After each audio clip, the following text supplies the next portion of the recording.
బావిలో నీళ్లున్నా నీ కంట్లో కన్నీళ్లున్నాయి. నన్ను ఆ దేవుడే కాపాడాలి. రైతులు వాడాల్సింది ఇలాంటి నాసిరకం పైపులు కాదు. మరి ఏ పైపులు వాడమంటారు బాబు? తరతరాలు మన్నే నాణ్యత నంద్యాల నంది పైపులు.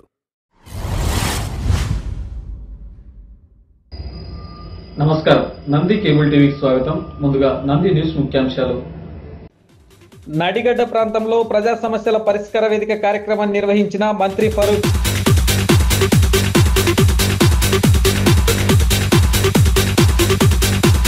నూతన హంగులతో కూడిన సబ్ రిజిస్టార్ కార్యాలయాన్ని ప్రారంభించిన మంత్రి Farooq.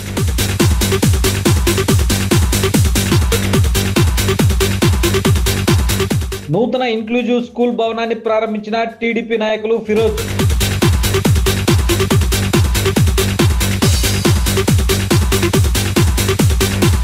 Rayalaseema university chess tournament ను రామకృష్ణ డిగ్రీ కళాశాల విద్యార్థులకు ప్రథమ స్థానం.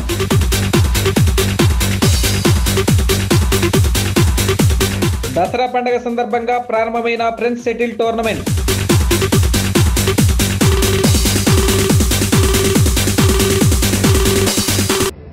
నంద్యాల పట్టణంలోని నడిగడ్డ నందు శనివారం ప్రజా సమస్యల పరిష్కార వేదిక కార్యక్రమాన్ని మంత్రి ఫరూక్ నిర్వహించారు. నంద్యాల పట్టణంలోని నడిగడ్డ నందు ప్రజా సమస్యల పరిష్కార గ్రీవెన్స్ ప్రజావేదిక కార్యక్రమాన్ని రాష్ట్ర మంత్రివర్యులు నంద్యాల శాసనసభ్యులు ఎన్ఎండి ఫరూక్ ప్రారంభించారు. ప్రజా సమస్యలను నేరుగా విని పరిష్కరించేందుకు ప్రజల మధ్యకు చేరుకొని వినతులను స్వీకరించి సానుకూలంగా స్పందించి త్వరితగతిన వాటిని పరిష్కారం కొరకు అధికారులను ఆదేశించారు. ప్రజలు తమ సమస్యలు చెప్పుకోవడానికి వస్తే వారి సమస్యలను విని అక్కడికక్కడే పరిష్కరించి వారి చక్కటి వివాహ విందు లాంటి భోజన సదుపాయాన్ని రాష్ట్ర మంత్రివర్యులు కల్పించారు. నంద్యాల ప్రజలకు నిత్యం అందుబాటులో ఉంటూ వారికి సేవ చేసి వారి రుణం తీర్చుకుంటానని మంత్రి ఫరూక్ తెలిపారు. ప్రజలను గాలికి వదిలేసి పట్టించుకోకపోవడంతో ప్రజలు తీవ్ర ఇబ్బందులకు గురయ్యారని, నంద్యాల ప్రజలు తమ సమస్యలను పరిష్కరించుకోవడానికి గత పాలకులను కలిసే పరిస్థితే లేకపోవడంతో దళారులను నమ్మి మోసపోయారన్నారు. ముఖ్యమంత్రి నారా చంద్రబాబు నాయుడు పాలనలో రాష్ట్ర వ్యాప్తంగా ప్రజాప్రతినిధులు నిత్యం ప్రజలకు అందుబాటులో ఉంటూ ప్రజల సమస్యలు పరిష్కారం చేస్తూ సంక్షేమ రాజ్యాన్ని నిర్మిస్తున్నామన్నారు. ఈ కార్యక్రమంలో తెలుగుదేశం నంద్యాల జిల్లా ప్రధాన కార్యదర్శి ఎన్ఎండి ఫిరోజ్, కౌన్సిలర్లు పిచ్చుక నాగార్జున, కండే శ్యామ్ సుందర్లాల్, దూదేకుల జైనాబి, టీడీపీ నాయకులు మునియార్ ఖలీల్, ఇక్బాల్, అక్బర్ బాషా, షేక్ అలీ, గౌరీ, ఖాదర్ బాషా, ప్రభుత్వ మున్సిపల్ అధికారులు, సచివాలయ సిబ్బంది, వార్డు ప్రజలు పెద్ద ఎత్తున పాల్గొన్నారు. నంద్యాల పట్టణంలోని ఎంఆర్ఓ కార్యాలయం పక్కన ఉన్న సబ్ రిజిస్టార్ కార్యాలయం నూతన హంగులతో శనివారం మంత్రి ప్రారంభించారు.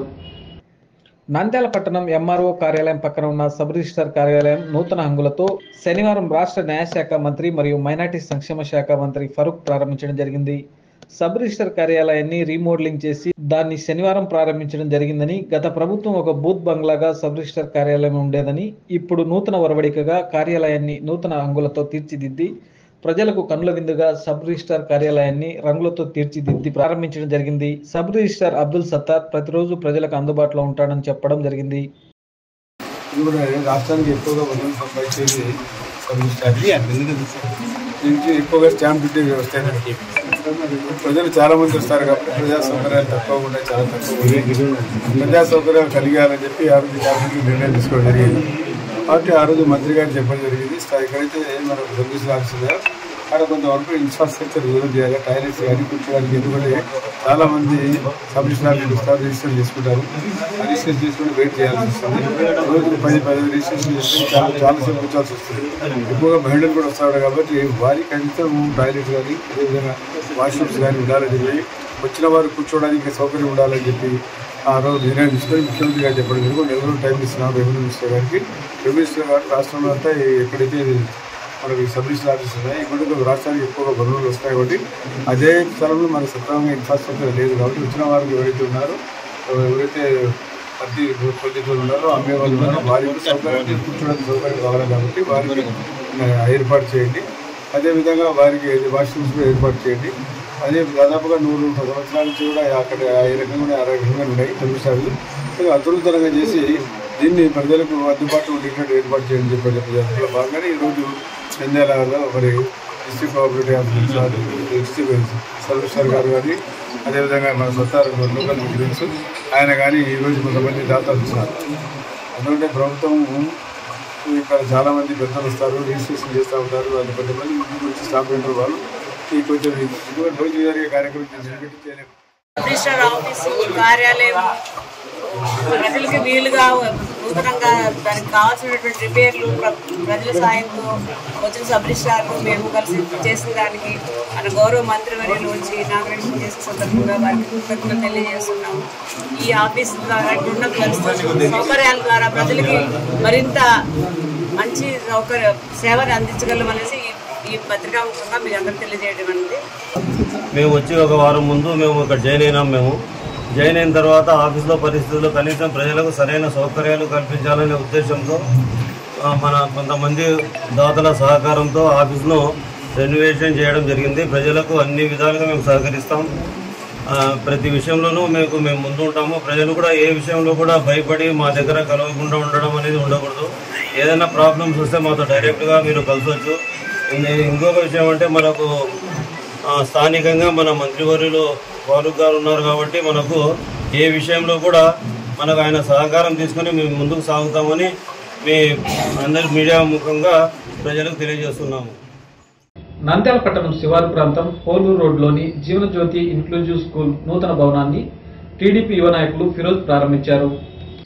నంద్యాల పట్టణం క్రాంతినగర్లోని జీవనజ్యోతి ఇంక్లూజివ్ స్కూల్ను పోలూరు రోడ్లోని నూతన భవనంకు మార్చబడింది. ఈ పాఠశాల ప్రారంభోత్సవంకు నంద్యాల టీడీపీ యువ నాయకులు ఎన్ఎండి ఫిరోజ్ మరియు రామకృష్ణ విద్యా సంస్థల చైర్మన్ డాక్టర్ జి రామకృష్ణారెడ్డి చేతుల మీదుగా ఘనంగా ప్రారంభించబడింది. ఈ కార్యక్రమం నందు ఎన్ఎండి ఫిరోజ్ మాట్లాడుతూ సేవా కార్యక్రమాలు జరుగుతున్నాయంటే రామకృష్ణారెడ్డి ఆదర్శప్రాయుడని కొనియాడారు. ఈ పాఠశాలకు ఎల్లప్పుడూ నా వంతు సహాయ సహకారాలు అందిస్తానని హామీ ఇచ్చారు. స్కూల్కి వెళ్ళాను. ప్రతి చోట ఒకటే అన్నారు, మీ స్కూల్కి ఎవరు అంతా ఆర్గనైజ్ చేస్తున్నారంటే నేను ఒకటే మాట విన్నాను, అది రామకృష్ణారెడ్డి సార్. దానికోసం నేను అంటే నాకు ఎప్పుడు తెలియదు, అంటే నేను ఎప్పుడు వినలేదు. కానీ నాకు ఏమంటే రామకృష్ణారెడ్డి సార్ ఇంత సేవ చేస్తారని నేను ఫస్ట్ టైం విన్నాను సార్. సార్ మీకు చాలా చాలా ధన్యవాదాలు సార్. ఎందుకంటే మేము ఏదో రాజకీయంలో ఉంటాం కానీ మేము అసలు మెయిన్ మీలాగా మనిషి ఉండడం మనకు నంద్యాలకి చాలా గ్రేట్ సార్. ఎందుకంటే నేను ఒకటే అంటాను, మనకు ఏమన్నా మీ స్కూల్లో కానీ మీ పిల్లలు కానీ ఏదైనా సమస్య వస్తే కూడా ఖచ్చితంగా నా దృష్టికి తీసుకురండి. ఖచ్చితంగా నేను నాన్న దగ్గర తీసుకువెళ్ళి ఖచ్చితంగా దగ్గరుండి ఏదైనా పని ఉంటే కూడా నేను చేసి పెట్టి. అనంతరం రామకృష్ణారెడ్డి మాట్లాడుతూ జీవనజ్యోతి పాఠశాల మంచి క్రమశిక్షణ విలువలతో కూడిన విద్యను అందిస్తుందని, మంచి అభివృద్ధి బాటలో నడుస్తుందని, అందుకు సహకరించిన దాతలను అభినందించారు. ఈ పాఠశాలకు రామకృష్ణారెడ్డి 25 మంచాలను అందించారు. సౌజన్య మోటార్స్ సరిత భోజనం ఏర్పాటు చేశారు. ఈ కార్యక్రమంలో పాఠశాల యాజమాన్యం ఎస్కే వలిభాష, మహేశ్వర్ రెడ్డి, ఫిన్హాన్స్ Rao, sarpanch Jojireddy, Navanandi Rotary Club president Kiran Reddy, విద్యార్థులు, తల్లిదండ్రులు తదితరులు పాల్గొన్నారు. వాతావరణం కల్పించేటువంటి ప్రాంగణానికి షిఫ్ట్ చేయటం అనేటువంటిది చాలా సంతోషకరమైనటువంటి విషయం. గతంలో మీరు బయటికి వెళ్ళి ఆడుకోవడానికి కానీ ప్రశాంతంగా ఉండడానికి కానీ వాతావరణం అనుకూలంగా లేకపోయినప్పటికీ మీ వెల్ఫేర్ దృష్ట్యా ఆ రోజు అందుబాటులో ఉన్నటువంటి ఆ భవనంలో మీ ఎడ్యుకేషన్ని కొనసాగించడం జరిగింది. ఈరోజు అవకాశం వచ్చింది కాబట్టి మంచి వాతావరణంలోనికి మిమ్మల్ని షిఫ్ట్ చేయడం జరిగింది. మంచి బిల్డింగ్ని ఎంపిక చేసుకొని ఆ బిల్డింగ్ కన్స్ట్రక్ట్ చేసినటువంటి ఓనర్ కూడా మంచి హృదయంతో ఇది మీకు పాఠశాలకు ఇస్తున్నందుకు నిజంగా వారిని కూడా అభినందిస్తున్నాను. న్యూ క్యాంపస్ బాగుంది, చాలా పెద్దగా ఉంది. మరి మీరు ఆ కారిడార్ నుంచి ఈ కారిడార్ వాక్ చేసినా పర్లేదు. మంచిగా ఎవరైనా పల్లెల్లో కూడా అంతా ఎక్కడైనా అవకాశం ఉన్న వాళ్ళని తీసుకొచ్చి జాయిన్ చేస్తే ఇంకా వాళ్ళకి మంచిగా ఉంటుంది కదా. సో పేరెంట్స్కి చెప్పడం ఏంటంటే మీ పక్కన వాళ్ళు ఎవరో మీకు తెలిసిన వాళ్ళు వాళ్ళకి ఒక అవకాశం ఇచ్చినట్టు ఉంటుంది. ఇక్కడ బాగుంటారు, అందరు స్టాఫ్ అంతా బాగానే ఉన్నారు. పిల్లలు ఎట్లున్నారమ్మా? మీరందరూ బాగున్నారా? సార్ లేనప్పుడు ఏమన్నా ఉంటే నాకు చెప్పండి. సార్ ఎవరు లేనప్పుడు వస్తాను, ఏమైనా ప్రాబ్లమ్స్ ఉంటే నాకు చెప్పొచ్చు. సార్ల మీద ఎవరి మీద చెప్పినా పర్లేదు, నేను చెప్పను సార్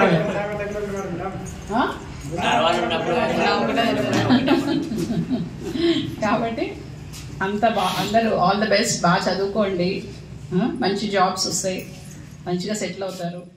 నాకు శాశ్వత భూమి లేదు, భవనం లేదు. గత 2011 నుంచి రామకృష్ణారెడ్డి సార్ గారు దత్తత తీసుకొని దీన్ని నాటి నుంచి నేటి వరకు కూడా నిరంతరంగా నడిపిస్తున్నారు. కాబట్టి ఇప్పుడు నాన్నగారు లా మినిస్టర్గా ఉన్నారు, తర్వాత మైనార్టీ మినిస్టర్గా ఉన్నారు. కాబట్టి దయచేసి మీ దృష్టికి మేము తీసుకొస్తున్నామన్నా, మా పాఠశాలకు ఒక 50 సెంట్ల స్థలాన్ని మీరు ఇప్పిస్తే, ఏ నాయకుడు కూడా ఇప్పించలేదు, మీరు ఇప్పించి ఇలాంటి జీవితాల్లో వెలుగు నింపాలని కోరుకుంటున్నామన్నా. Rayalaseema University inter collegiate chess tournament లో శ్రీ రామకృష్ణ డిగ్రీ కళాశాల విద్యార్థులు ప్రథమ స్థానం సాధించినట్లు కళాశాల యాజమాన్యం తెలిపింది. రాయలసీమ యూనివర్సిటీ వారు ఇంటర్ కాలేజియేట్ చెస్ టోర్నమెంట్ ను కర్నూలు నందు గల సాయి కృష్ణ డిగ్రీ కళాశాలలో ఈ నెల 4వ తేదీన నిర్వహించడం జరిగింది. ఈ టోర్నమెంట్ లో 10 టీంలు పాల్గొనడం జరిగిందని, ఆ 10 టీంలలో రామకృష్ణ డిగ్రీ కళాశాల విద్యార్థులకు ప్రథమ స్థానం రావడం జరిగిందని కళాశాల చైర్మన్ డాక్టర్ జి రామకృష్ణారెడ్డి తెలియజేశారు. ఈ సందర్భంగా ఆ టోర్నమెంట్ లో పాల్గొన్న హర్షశ్రీ, ఆసియా, రుగ్జానా మరియు వినీతలను కళాశాల చైర్మన్ అభినందించడం జరిగింది. అలాగే వారు వివిధ రకాల పోటీల్లో పాల్గొని మరిన్ని పథకాలు సాధించాలని తెలియజేస్తూ క్రీడల్లో పాల్గొనే తమ కళాశాల విద్యార్థులకు అవసరమైన అవకాశములను మరియు తోడ్పాటును అందించడం జరుగుతుందని కళాశాల డైరెక్టర్ హేమంత్ రెడ్డి తెలియజేశారు.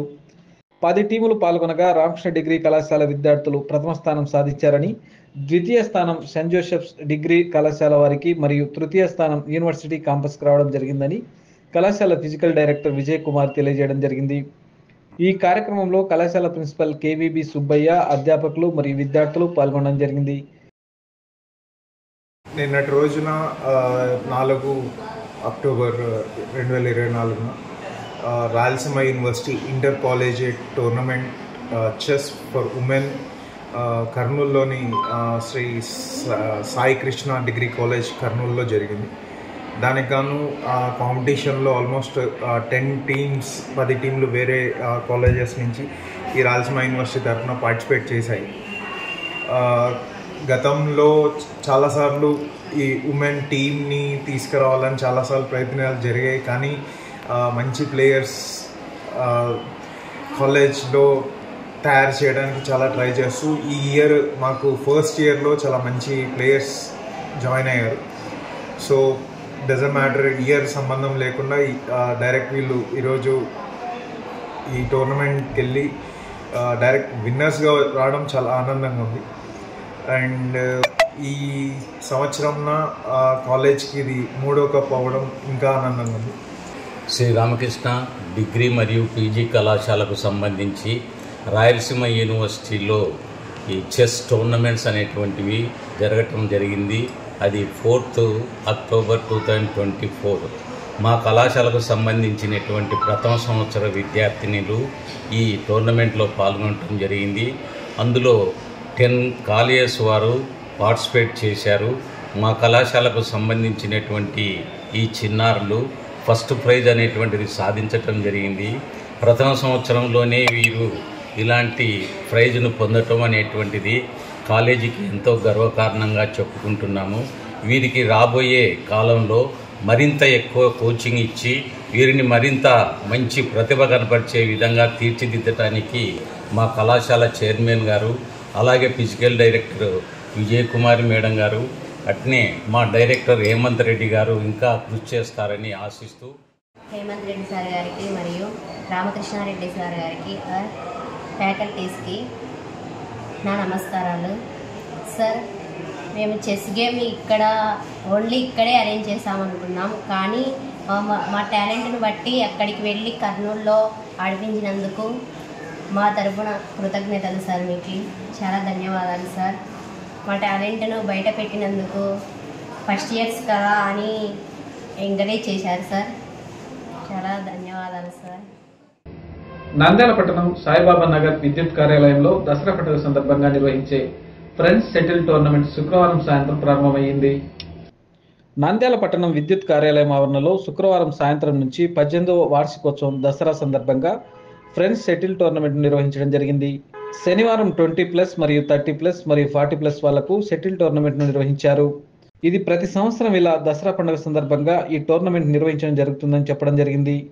ఇది 18వ సంవత్సరం కావున మేము 4, 5, 6వ తేదీల్లో ఈ టోర్నమెంట్ నిర్వహించి 6వ తేదీ సాయంత్రం గెలిచిన వాళ్ళకి బహుమతులు అందజేస్తామని నిర్వాహకులు తెలిపారు.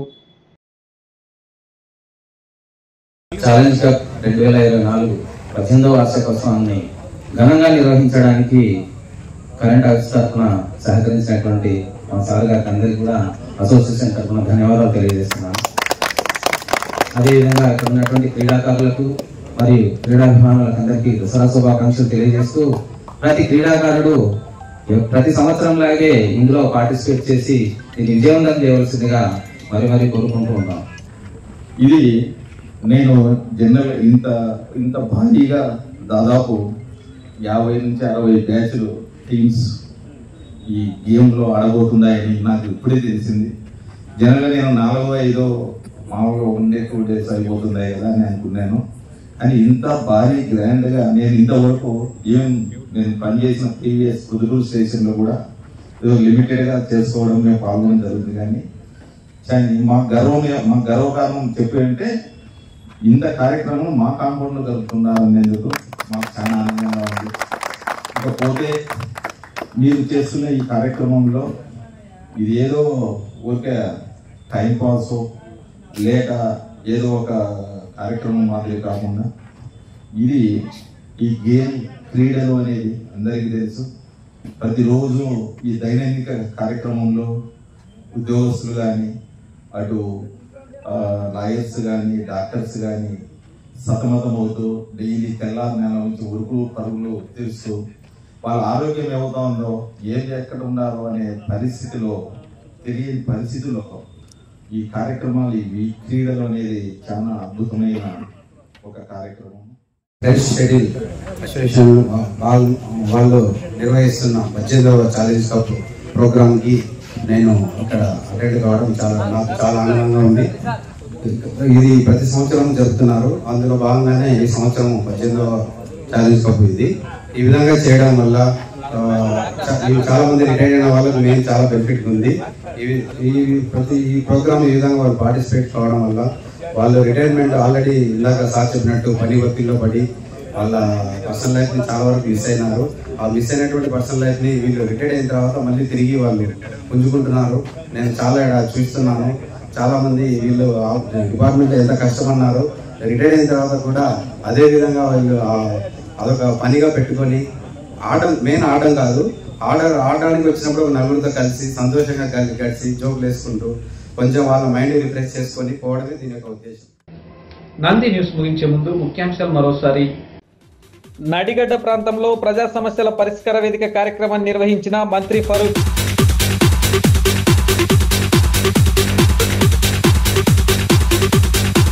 నూతన హంగులతో కూడిన సబ్ రిజిస్ట్రార్ కార్యాలయాన్ని ప్రారంభించిన మంత్రి Farooq.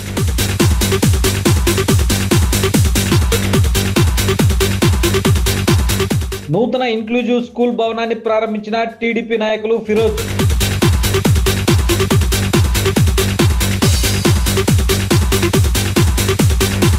Rayalaseema university chess tournament ను రామకృష్ణ డిగ్రీ కళాశాల విద్యార్థులకు ప్రథమ స్థానం.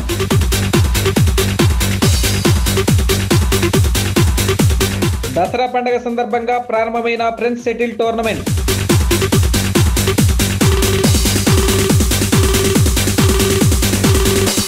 నంది న్యూస్ ఇంతటితో సమాప్తం. నమస్కారం.